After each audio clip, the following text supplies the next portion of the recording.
Mr. Messy was the messiest person you'd ever met in your whole life. He looked messy because he was messy in everything he did. You could always tell where Mr. Messy had been because he'd left a trail of messy fingerprints wherever he had been. Oh yes, Mr. Messy was messy by name, messy by nature. Mr. Messy lived in a particularly messy-looking house. The paint was peeling, the windows were broken, there were tiles missing from the roof. The flower beds were overgrown with weeds. The garden gate was off its hinges. And had Mr. Messy cut the grass in his garden lately? He had not. One morning, Mr. Messy woke up in his messy bed, yawned, scratched, got up, cleaned his teeth, leaving the top of the toothpaste, had his breakfast, spilling cornflakes all over the floor, and then set out for a walk, tripping over a bush he'd left lying in the garden 2 weeks before. There was a wood behind Mr. Messy's messy house, with a messy garden, and that's where he went for his walk.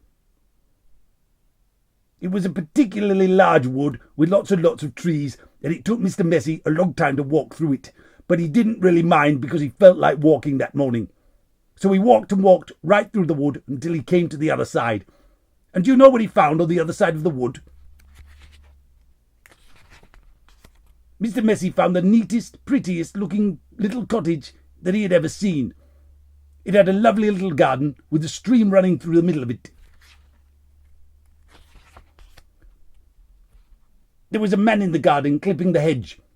He looked up as Mr. Messy approached. "Good morning, I'm Mr. Messy," said Mr. Messy. "I can see that," replied the man, looking him up and down.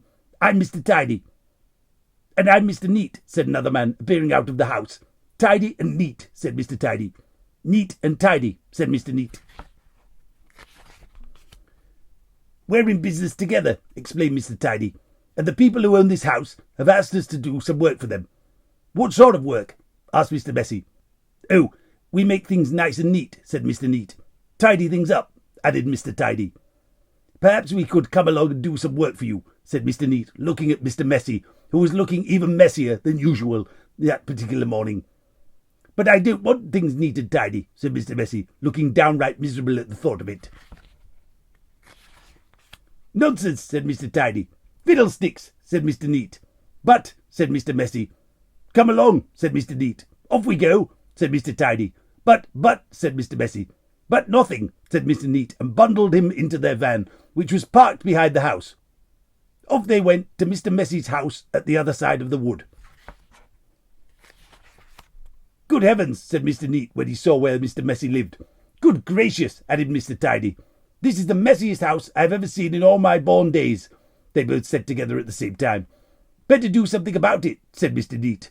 And before Mr. Messy could open his mouth, the two of them were rushing here and there about Mr. Messy's house. Mr. Neat hoed and mowed and pruned and snipped and clipped and cleared and dug and made the garden look neater than it had ever looked before. Mr. Tidy cleaned and primed and rubbed and painted and mended and made the outside of Mr. Messy's house look tidier than it had ever looked before. Then they both went inside the house. "Good heavens," said Mr. Neat for the second time that morning. "Good gracious," said Mr. Tidy for the second time that morning. And then they set about cleaning the house from top to bottom. They brushed and swept and polished and scrubbed and made the inside of the house look neater and tidier than it had ever looked before. "There we are," said Mr. Tidy. "All finished," said Mr. Neat. "Tidy and neat," said Mr. Tidy. "Neat and tidy," said Mr. Neat. Mr. Messy just didn't know what to say. Then they both looked at Mr. Messy. "Are you thinking what I'm thinking?" Mr. Neat said to Mr. Tidy. "Precisely," replied Mr. Tidy. "What we're both thinking," they said together to Mr. Messy, "is that you look much too messy to live in a neat and tidy house like this." "But," said Mr. Messy. But whatever Mr. Messy said was no use, and Mr. Neat and Mr. Tidy whisked him off to the bathroom upstairs. It had been the messiest room in the house, but now, of course, it was neat as a new pin.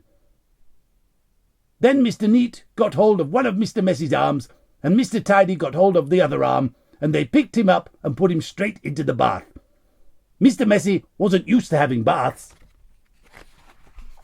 Mr. Neat and Mr. Tidy washed and brushed and cleaned and scrubbed and combed Mr. Messy until he didn't look like Mr. Messy at all. In fact, he looked the opposite of messy. He looked at himself in the mirror. "You know what I'm going to have to do now?" he said in a rather fierce voice. Mr. Neat and Mr. Tidy looked worried.